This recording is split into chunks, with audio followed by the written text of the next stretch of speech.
Join us as we journey through the awe-inspiring wilderness of the Okavango Delta. Traveling by boat, every bend in the channel reveals another breathtaking scene, reminding us that we are in one of the last great wild places on Earth. The Okavango Delta is one of Africa's most incredible natural wonders, attracting safari lovers and adventure seekers from around the world. We experienced this remarkable wilderness in a truly unforgettable way, following its waterways from the Namibia-Botswana border all the way to Maun.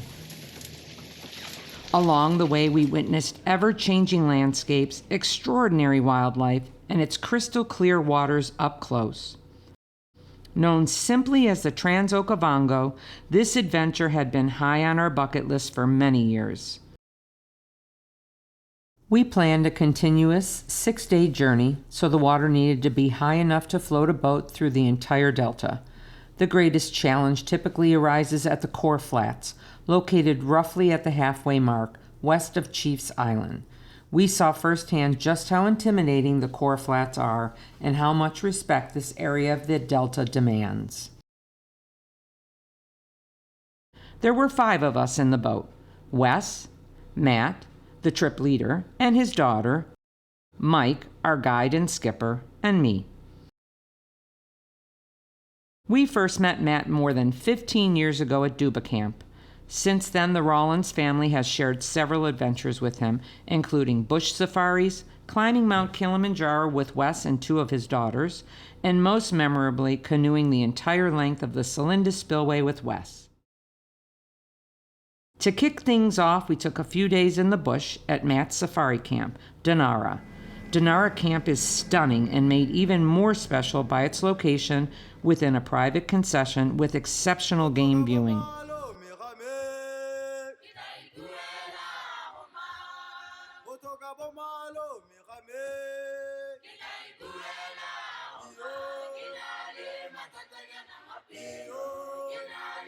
We didn't want to leave Dinara, but the excitement of finally beginning a journey we had waited so long to check off our bucket list was building. We took a chopper to Maun, had lunch at the Duck, and then flew to Shikawi.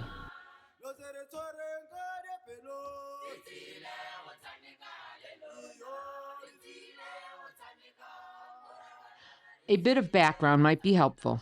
The Okavango Delta is the world's largest inland delta. Unlike most deltas, which empty into the sea, the Okavango Delta forms on a vast, flat plain where the river divides into multiple channels. Instead of flowing into an ocean, its waters spread across the landscape, gradually soaking into the sands of the Kalahari Desert or evaporating beneath the African sun.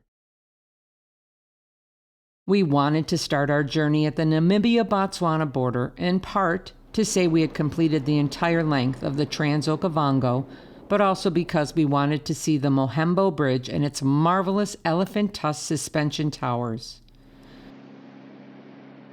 First and foremost, if you want to complete the full Trans Okavango from Namibia to Maun, you need an abundance of water.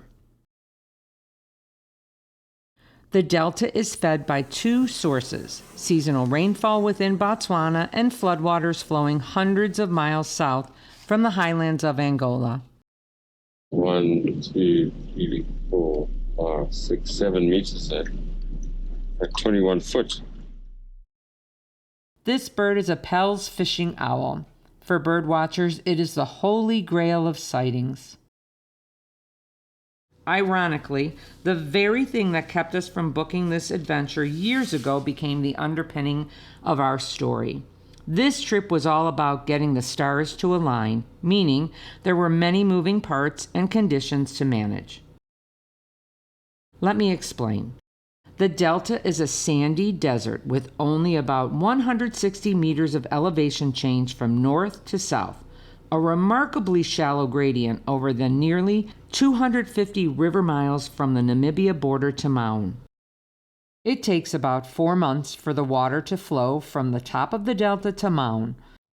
That almost imperceptible slope is what makes this journey so difficult to plan and why it is so rare. We're up here, Droskies. Cruise all the way down this panhandle. Panhandle's been captured by two parallel fault lines here. And then we slowly make our way down to this northern fault line, the Gamari fault line. All the way down to Satari. Tonight. This is where we're staying tonight, yeah. That is a long And distance. the concession next door is Duba, so good chance we hear the lions calling. To do a Trans Okavango, you need a year with both substantial rainfall and solid floodwaters. The end of 2025 and into 2026 saw near record rainfall in the Delta. It is this combination of rainfall and floodwaters that makes this journey possible. The floodwaters create a slow-moving wave as water levels temporarily rise while the flood moves south. We rode that wave all the way from Namibia to Maun. We had a hunch, a few months before Matt could firm up our plans, that the combination of local rainfall and the arrival of the floodwaters in the Delta might just be perfect for a Trans Okavango this year. As it turned out, it was.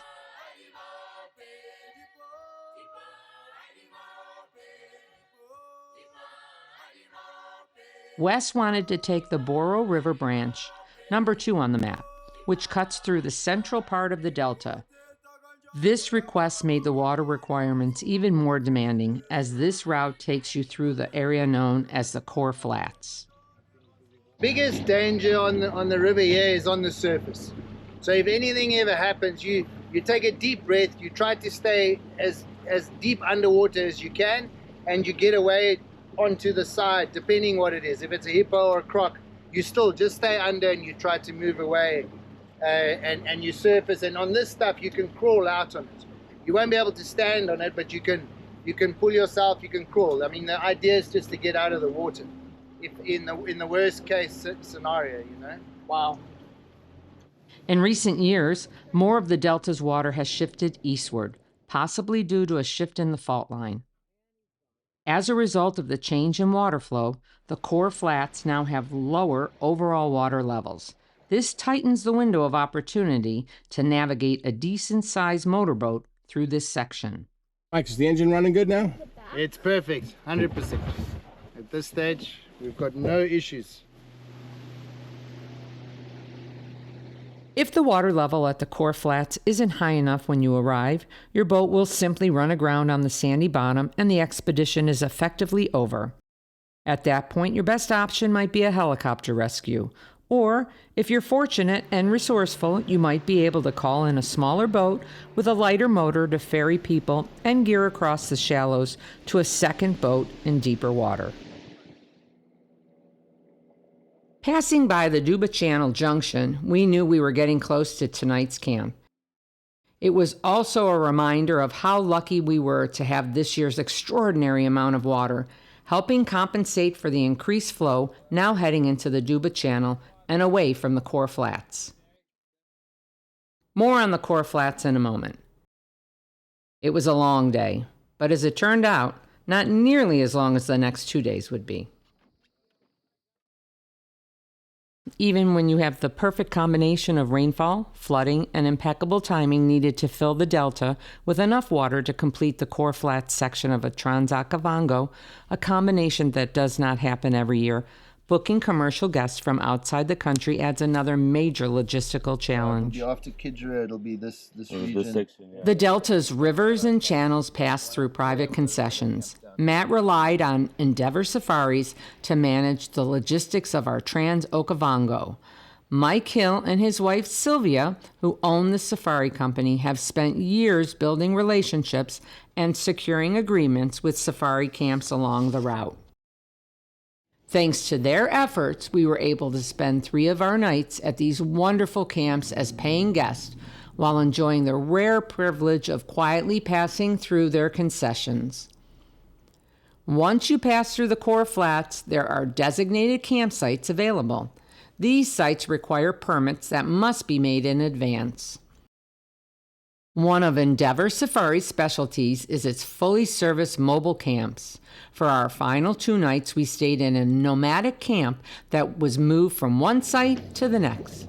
Despite its mobile nature, the camp was beautifully appointed with comfortable accommodations and thoughtfully prepared meals.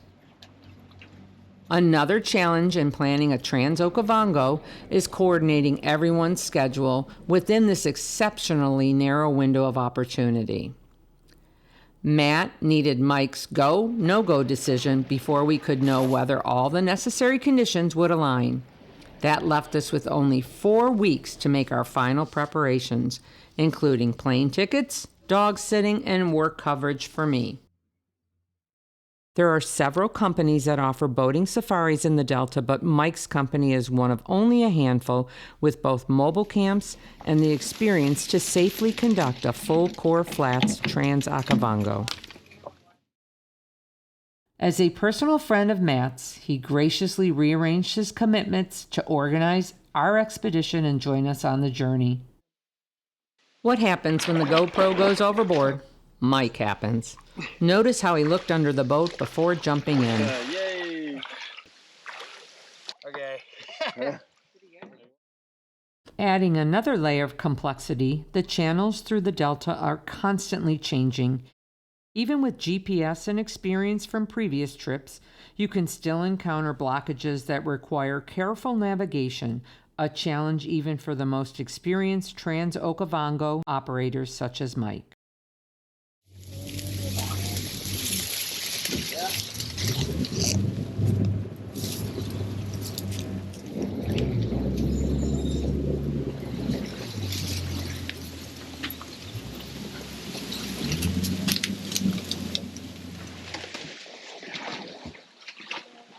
The Trans Okavango is as hard on equipment as it is on people. Floating reeds, grass, and submerged debris constantly wrapped around the propeller, forcing us to stop repeatedly to clear it.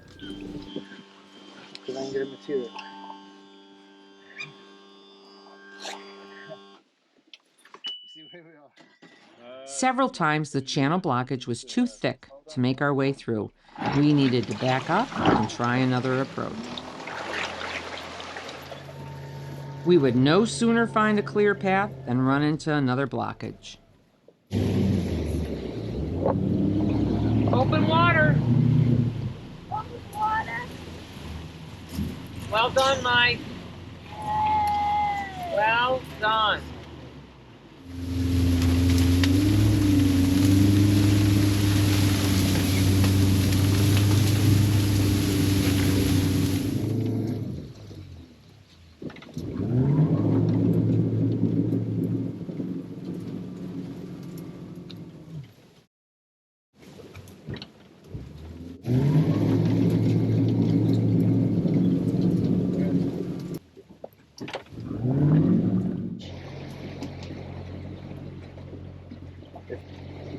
Day 3 would remind us that being flexible is essential on the Delta. To get to Quetsani Camp, where we were to spend the night, Mike had to navigate several smaller channels. Hippos tend to like the deeper water, so smaller channels are safer for Quetsani Camp's Makoro safaris. As we approached camp in one of the small channels, one final obstacle awaited us. A wooden bridge we needed to pass under. It's going to be close. Water levels were simply too high to fit our boat underneath. Thinking quickly, Mike made a few calls and arranged for us to spend the night at Chakana Camp, Quetsani Camp's sister property. Rather than attempting a complicated reroute and shuttle transfer, we happily backtracked a short distance and enjoyed a wonderful stay at Chakana.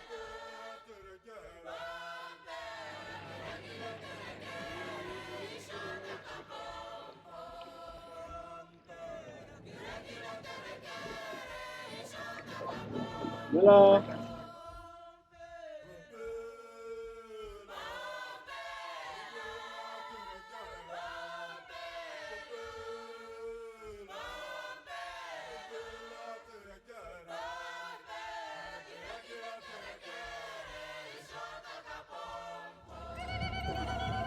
Yeah, bro. Today was the day we made our way through the core flats toward the first mobile camp, which was being set up on Chow Island.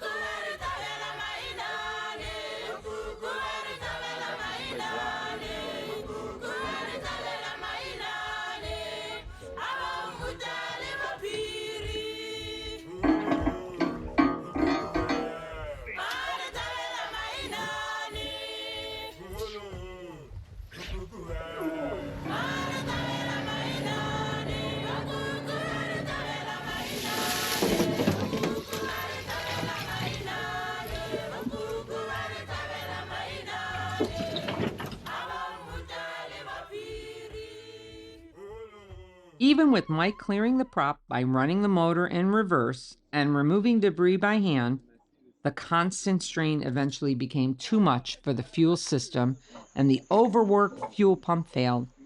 This happened just as we approached the core flats.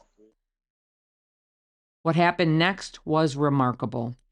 Within hours, Mike troubleshot the problem and arranged for a replacement fuel pump to be dropped from a helicopter. It landed with a splash just a few feet from our boat.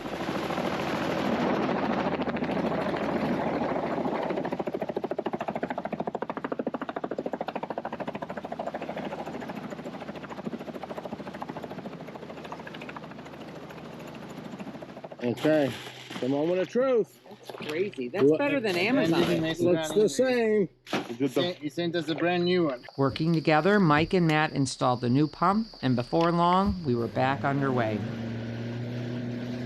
The delay created two problems. First, we lost a good portion of the day's sunlight travel time. Even worse, darkness caught us before we could reach camp. We struggled to find the channel we needed to stay on track to reach our mobile camp. Darkness, no blazing markers, obscured channel openings, and thick blockages made our GPS tracking nearly useless. For long stretches, the only way forward was for Mike and Matt to climb into the water and push. With hippos somewhere nearby, they stayed alert. Wes took turns with Matt using the push pole as we all did our part to keep the boat moving. After an exhausting night, we finally reached our mobile camp at 4 a.m. It had been one unforgettable day, with the Okavango Delta showing us her best. We knew going into this, doing a Trans Okavango is not for the faint of heart. Nevertheless, it was a good feeling knowing we were in excellent hands with Mike and Matt's steep experience with all things the Okavango Delta has to offer.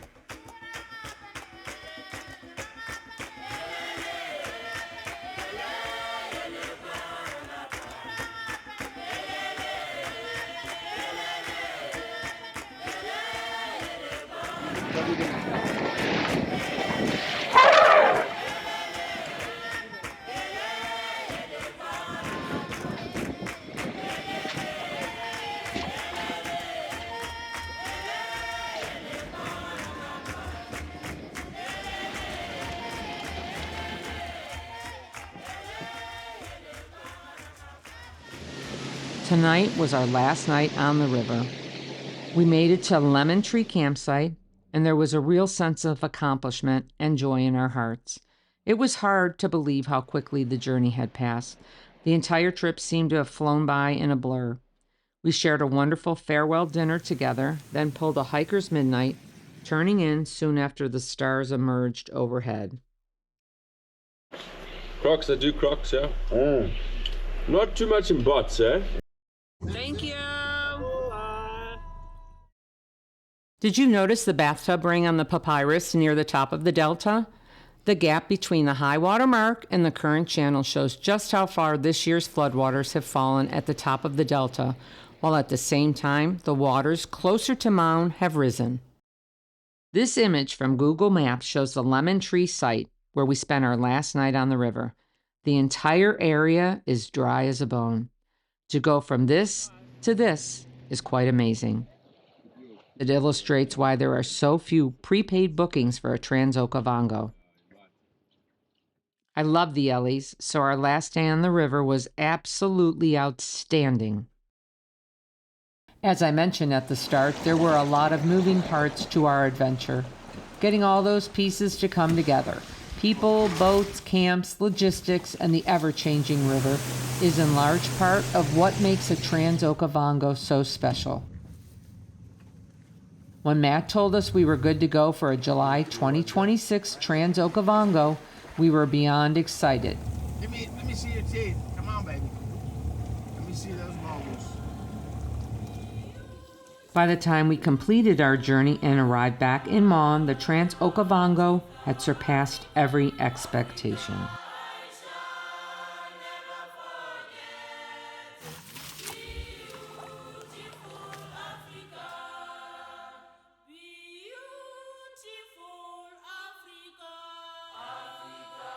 We are now at the end of our journey, signified by passing through the buffalo fence. The buffalo fence landmark is primarily used to separate buffalo from livestock to control the spread of foot and mouth disease. Mike did a terrific job as our guide and skipper. Beyond that, I think it is wonderful that Mike and Sylvia specialize in accessible bush safaris for travelers with disabilities.